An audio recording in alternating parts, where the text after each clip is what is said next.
Welcome to your enjoyable ride home, health, wealth, and wisdom with Evan and Deb. Bringing you news and happenings from around the Bay Area. And we're talking air quality in your home. Is the air in your home the culprit for making you sick? We got Bill Converse with us. Bill, welcome to Evan and Deb in the afternoon on Health, Wealth, and Wisdom. Well, thanks for having me today. Our pleasure. You remember the 8-track players, don't you? I'm afraid I do. I even go back farther than that, I'm afraid. You know, definitely a technology that went very fast, unlike your technology. But first, tell me about indoor air quality. That does make people don't realize that could be the culprit in what's causing their allergy problems and illness problems, right? I think most people don't even have any idea at all how subtle the problems are that indoor air quality affects. It is way more than allergies. You can just about name any medical malady that you have, and it's either made worse or been caused by the air. Right. And so is it just, the normal living in a home, or is it because, you probably make it far worse once you add pets? If you don't clean your house regularly, then you're just compounding the problem, right? Well, yeah, and even when you do clean the house, sometimes you make the problem even worse just because you're now introducing cleaning agents into the mix. And the big problem is that it isn't just one thing, it's the composite of all of the things that we are exposed to over long periods of time. And houses are all closed in anymore. You can't get any air inside. You're pretty much stuck with the air that is in there, which is very little migration from inside to out. Now, are the problems serious or just nuisances? Well, here's some of the kinds of things that they're now relating to indoor air quality. For years, we've been chasing autism, and now they've discovered that when mothers are exposed to poor indoor air quality, that their children quite often are more likely to have autism. And that's something that nobody really suspected until just very recently. They've been tracking all kinds of things such as elevated high blood pressures, for example, because when you start to breathe polluted air and the linings of your air passages get kind of clogged up, you don't transfer oxygen very well, which means your lungs have to work harder, which means your heart has to work harder, which means you start to have to take medication, and then you can kind of just go from there and down that path and see how many things are related all back to one problem, and that started with bad air. Well, I believe totally what you're talking about, and I'll tell you a short story. Unfortunately, we just had to put our dog to sleep. She was getting pretty old and pretty sick, and for probably the 3 or 4 months as she was sort of declining, as she was definitely declining, we had to sort of put her in the laundry room area. It's a nice area, but we couldn't let her run the house because she was, having problems everywhere in the house and destroying all of our carpets, unfortunately. So we put a bed in there, but that was where one of the returns were. And I got to tell you, I got sicker and sicker because she kept having, problems where she was sleeping. And we didn't realize that air was coming throughout the entire house. I had gone for an MRI. They weren't sure what was going on in my head. I was having such severe headaches. And then, when she passed away, the problems, obviously we weren't having those problems anymore with what was going throughout the house. And all of a sudden, my headaches subsided. Right? I'm sure you hear that story all the time. It is. That's a pretty common story to have happen. But more usually, people don't even realize that it's this long exposure to the air that's caused it. Your dog got sick, and you noticed a very quick change, and that probably had to do with the particular kinds of things that was happening in the dog's bodies and the chemical that were being put into the air at that time. But if you just think about it for a minute, with all of the stuff that you bring into the house that starts to kind of mix up and become different than what you originally brought in, there's a good possibility that there's going to be something in there that your immune system is just not going to be able to handle. And even if it can handle it for a little while, the longer you stay in that environment, the less likely it is to be able to handle it. Some of the studies on on just exactly how our immune system works shows that we have tremendous ability to ward off a serious challenge of almost any kind. But given time, our bodies wear down, they become used to those things, and we start reacting to them with things like headaches, and which are really hard to identify, or lack of attention, where we have trouble concentrating. Some of the kinds of things that are easily diagnosed with as Alzheimer's are really not.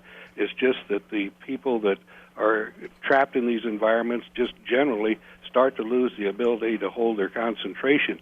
So it's a very sneaky kind of thing, and very hard to put a handle on exactly what caused it. Good point.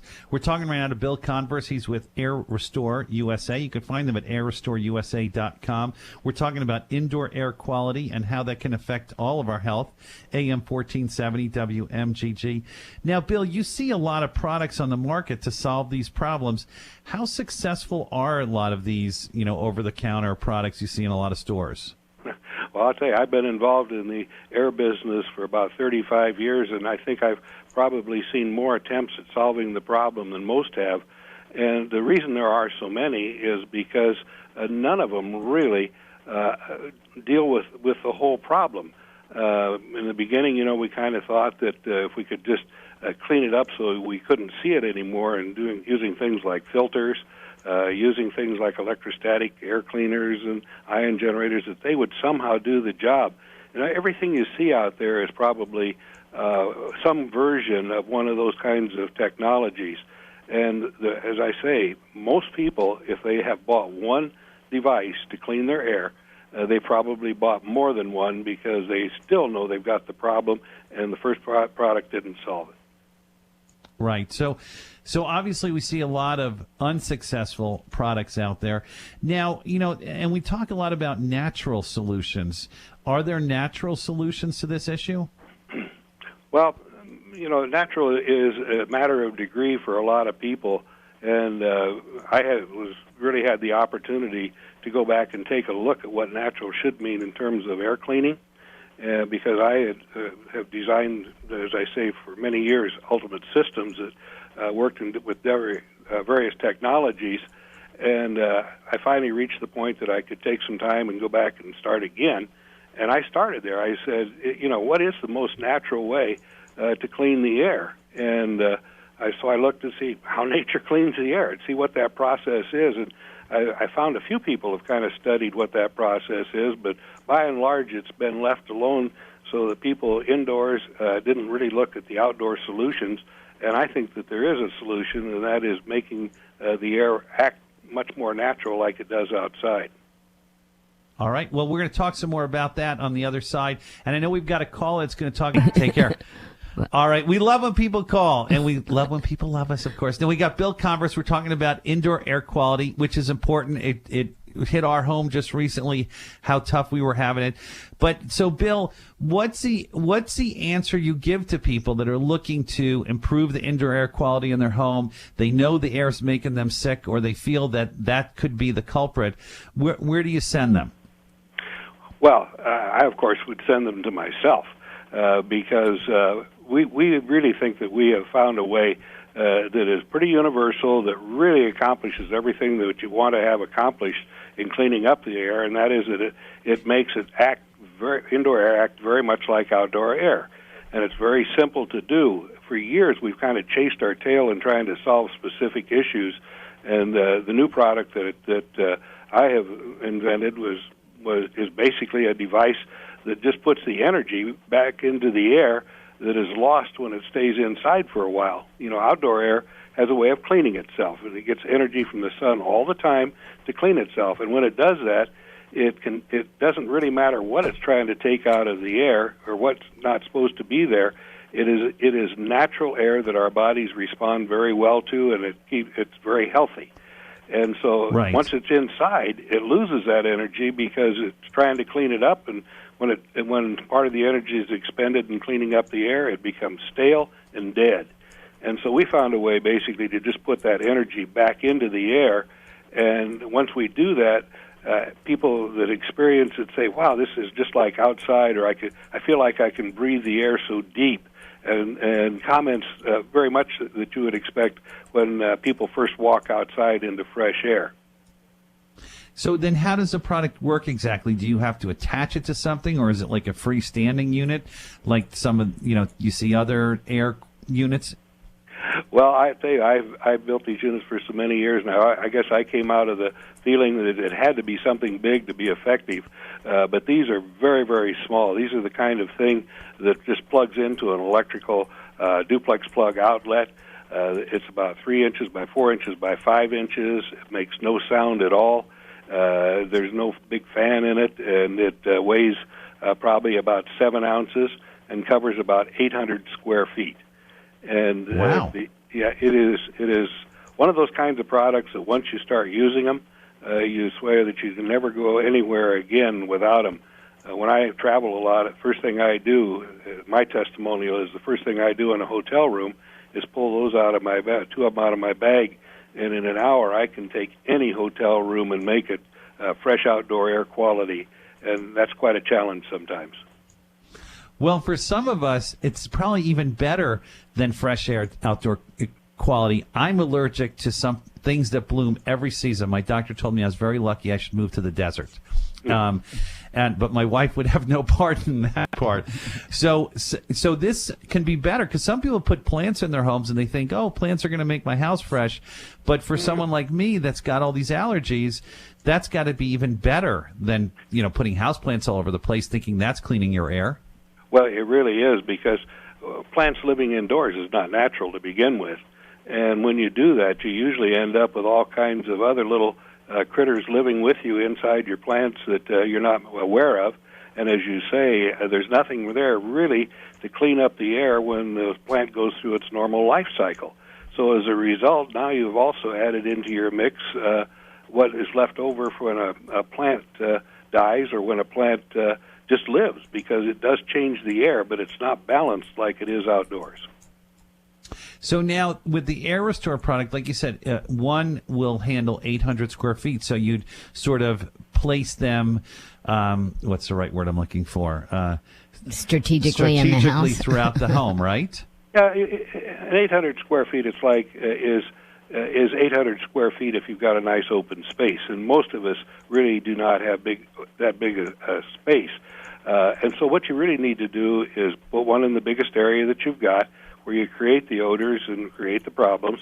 You definitely put one in the bedroom, because that's where you spend the most time, and it's going to have the most impact on your body. You should have the cleanest air of all at the place you sleep, because that will give your whole immune system a chance to recover from all the abuse you give it every day. If you've got a pet, you should have one somewhere near the pet, because... attached to the pet? Well, plug it right into the pet. They've got a few orifices. Just plug it right in. Okay. Yes, they do. And I tell people, if they, everybody that has had a dog or a cat knows that they'll find a spot on the carpet and they will decide that that's their own private spot. And if your dog doesn't do it, maybe you'll have a play date with another dog that will do it. And those are hard to get rid of. And yet with this product, just like it will outside, you can just drop this on top of it and give it about 10 minutes and get rid of those odors. So when you talk about plugging them into the pet, we're almost there. Not quite. Very, very nice. And what does it typically cost for one of these units? These units retail at $89.95, and they warranted for a year, absolute 30-day money back if you just don't like it. And they're designed probably to last about 5 years. There's no filters, no chemicals, it just uses about 3 watts of electricity, runs 24 hours a day, and keeps your place just amazingly fresh. I like it. I'm going to have to try one of these for sure, Bill, because Deb will laugh, but she knows I go through this all the time. And do they find it specifically at your website or also at stores? It's not in the stores yet. I suggest they go to our website, which is AirRestoreUSA.com. And all right, like that's simple. They could just. If you'd like information, you do email at info@AirRestoreUSA.com. All right. Well, thanks for joining us. Great. I like this a lot. I'm going to try it out in our own home. AirRestoreUSA.com. Check it out. If you're having allergies, you're having problems in the house, you got pets, this is something definitely to give